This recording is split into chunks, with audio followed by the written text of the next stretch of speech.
The pages which follow are an abbreviation specially authorized by me for Messrs. Scribner of my larger work on Carthage and the Carthaginians. I have made no attempt to alter the language of the larger work, except where it appeared to me that I could alter it for the better.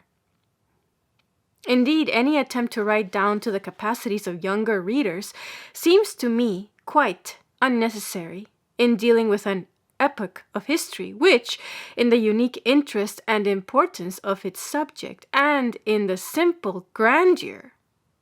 of its leading characters, appeals with almost equal force to young and old.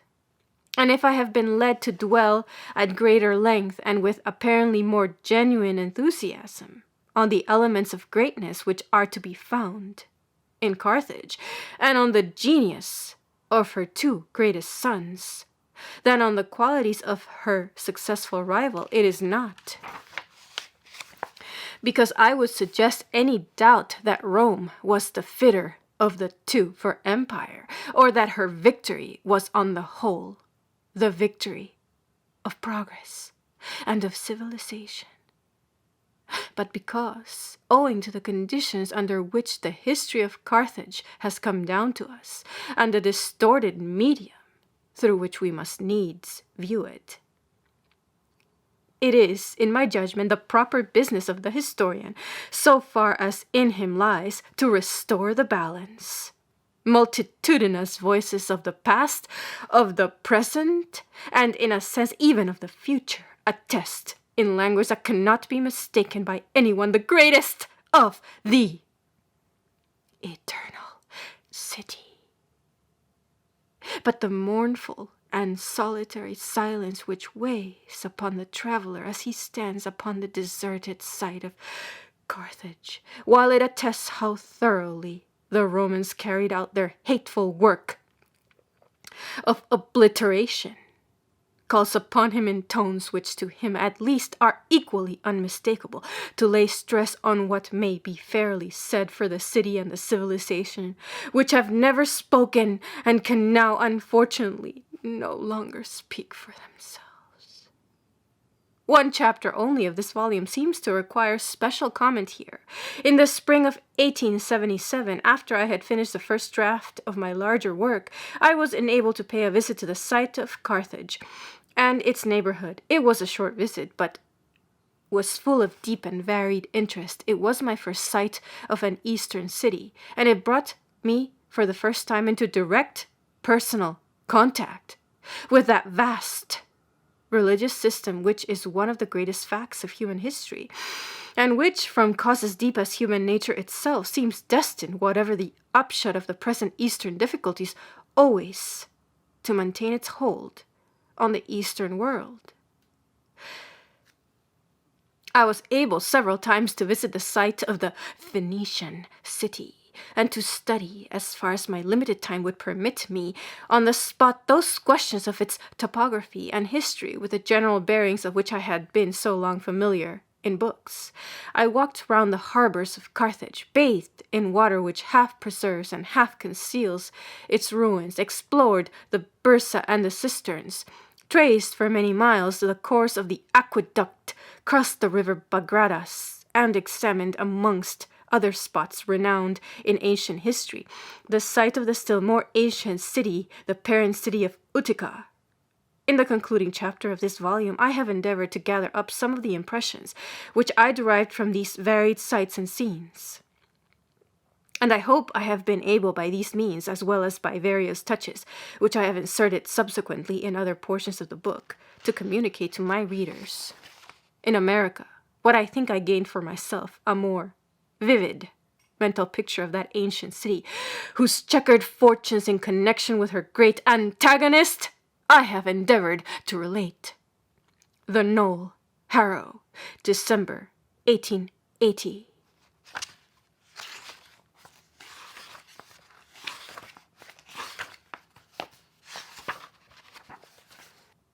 It was well for the development and civilization of the ancient world that the Hebrew fugitives from Egypt were not able to drive at once from the whole coast of Syria its old inhabitants, for the accursed race of the Canaanites, whom, for their licentious worship and cruel rites, they were bidden to extirpate from Palestine itself, were no other than those enterprising mariners and those dauntless colonists who, sailing from their narrow roadsteads, committed their fragile barks to the mercy of unknown seas, and under their Greek name of Phoenicians, explored island and promontory, creek, and bay, from the coast of Malabar even to the lagoons of the Baltic. From Tyre and Sidon issued those busy merchants who carried with their wares to distant shores the rudiments of science and of many practical arts which they had obtained from the far east, and which probably they but half understood themselves. It was they who, at a period antecedent to all contemporary historical records, introduced written characters, the foundation of all high intellectual development, into that country which was destined to carry intellectual and artistic culture to the highest point which humanity has yet reached. It was they who learned to steer their ships by the sure help of the polar star, while the Greeks depended on the Great Bear. It was they who rounded the Cape of Storms and earned the best right to call it the Cape of Good Hope 2,000 years before Vasco da Gama. Their ships returned to their native shores, bringing with them sandalwood from Malabar, spices from Arabia, fine linen from Egypt, ostrich plumes from the Sahara. Cyprus gave them its copper, Elba its iron, the coast of the Black Sea its manufactured steel. Silver they brought from Spain, gold from the Niger, tin from the Sicily Isles, and amber from the Baltic. Where they sailed, there they planted factories, which opened a caravan trade with the interior of vast continents hitherto regarded as inaccessible, and which became inaccessible for centuries again when the Phoenicians disappeared from history.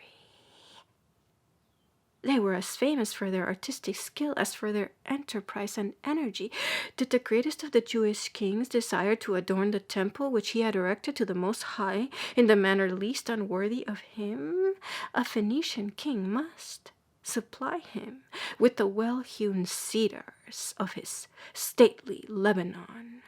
and the cunning hand of a Phoenician artisan must shape the pillars and the lavers, the oxen and the lions of brass which decorated the shrine. Did the king of Persia himself, in the intoxication of his pride, command miracles to be performed, boisterous straits to be bridged, or a peninsula to become an island? It was Phoenician architects who lashed together the boats that were to connect Asia with Europe, and it was Phoenician workmen who knew best how to economize their toil in digging the canal that was to transport the fleet of Xerxes through dry land and save it from the winds and waves of Mount Athos. The merchants of Tyre were, in truth, the princess, and her traffickers the honorable men of the earth. Wherever a ship could penetrate, a factory be planted, a trade developed or created, there we find these ubiquitous, these irrepressible Phoenicians. We know well what the tiny territory of Palestine has done for the religion of the world, and what the tiny Greece has done for its intellect and its art, but we are apt to forget that what the Phoenicians did for the development and intercommunication of the world was achieved by a state confined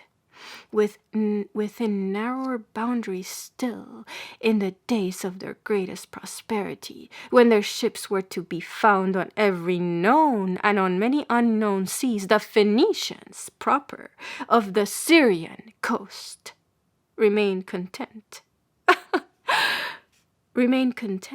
with a narrow strip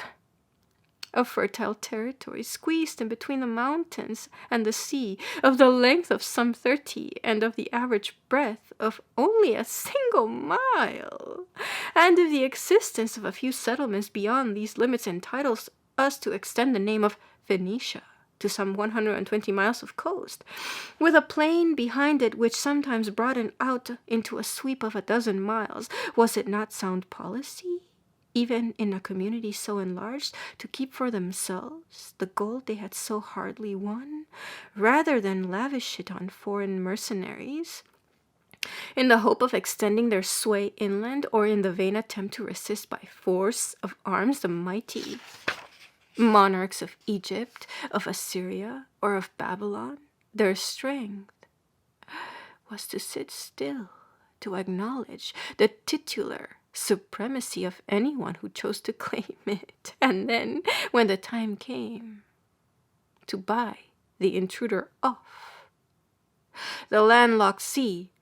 the eastern extremity of which washes the shores of Phoenicia proper, connecting, as it does,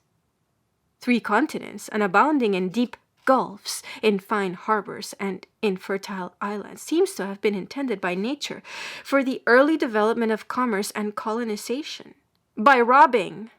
the ocean of half its mystery and of more than half its terrors, it allured the timid mariner, even as the eagle does its young, from headland on to headland, or from islet on to islet, till it became the highway of the nations of the ancient world, and the products of each of the countries whose shores it laves became the common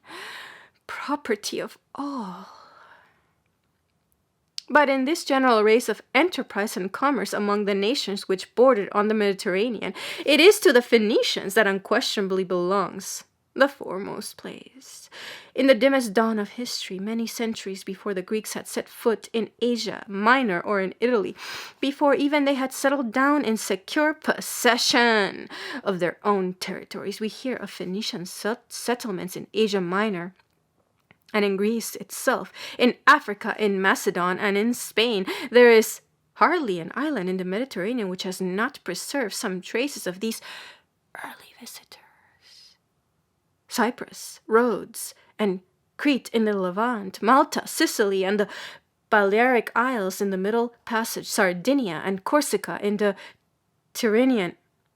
Sea, the Cyclades, as Thucydides tells us, in the mid-Aegean, and even Samothrace and Thassos at its northern extremity, where Herodotus, to his own forcible expression, himself saw a whole mountain turned upside down by their mining energy,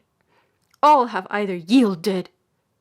Phoenician coins and inscriptions, have retained Phoenician proper names and legends, or possess mines, long perhaps disused, but which were worked as none but Phoenicians have ever worked them.